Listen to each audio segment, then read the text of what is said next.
unplugging your hairdryer and waiting until it's cool. Then you want to remove the lint filter on the back of your hairdryer. Many of them just twist off, but others may need to be removed with a screwdriver.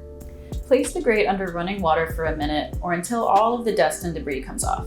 If there's any stuck-on dust or debris, grab a cotton swab or a soft bristled toothbrush to dislodge it.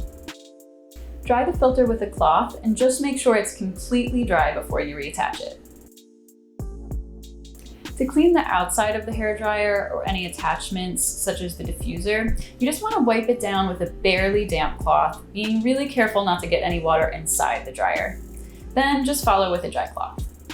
You can also use a fast-drying disinfecting wipe on the handle of the hairdryer, but again, just be careful, don't get any liquid inside the dryer itself. Now, say you curl your hair every single day and you tend to use a lot of hairspray, leave-in conditioner, or other products. You want to aim to give your curling iron a quick clean about once per week. Start by unplugging your curling iron and waiting until it's cool. Then, if your curling iron doesn't have a lot of buildup on it, you can start by just wiping it down with a barely damp cloth and then following with a dry cloth.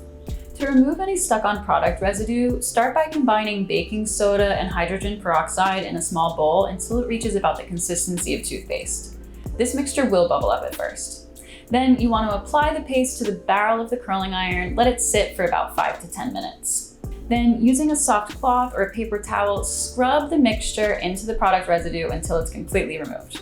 Wipe away the mixture with a clean, damp cloth, making sure that no baking soda is left. You may want to repeat this once or twice. Then just be sure to dry the curling iron thoroughly. If you have a ceramic hair straightener, try this. Plug it in and wait until it's warm. Then unplug it and wait until it's warm, but not hot, to the touch. Apply a little bit of rubbing alcohol to a cotton round, and then use it to wipe down the plates of the straightening iron. The warmth will help soften any product residue, while the rubbing alcohol will cut through the residue. Then you just want to wipe it down with a damp cloth and follow with a dry cloth. To disinfect the handle of the iron, you can wipe it down with a fast-drying disinfecting wipe. Just don't wipe down the plates of the iron and avoid getting liquid inside the electrical workings. To keep your hairbrush clean, you want to remove hair from it regularly. To do this, hold your brush in one hand and grasp a comb in the other. A comb with a pointed handle is perfect for this. Then run the pointed handle of the comb through the hairbrush bristles multiple times, working to dislodge all of the hair. If you don't have a comb with a pointed handle, you can also use the teeth of a comb, raking them through the hairbrush bristles and lifting the hair up and out. To clean oil and product buildup on the brush, you want to shampoo it about once per month.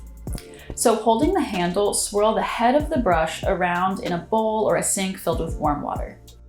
Apply just a few drops of gentle shampoo to a toothbrush. Then use it to scrub the bristles and the base of the hairbrush. To rinse, swirl the hairbrush in a bowl or a sink of clean water. Avoid soaking your hairbrush in water as it could harm the cushion or any wooden parts. Then place the clean brush on a dry towel with the bristles facing down to let it dry overnight. To learn how to clean everything else in your home, click subscribe and turn on those notifications so you won't miss a thing.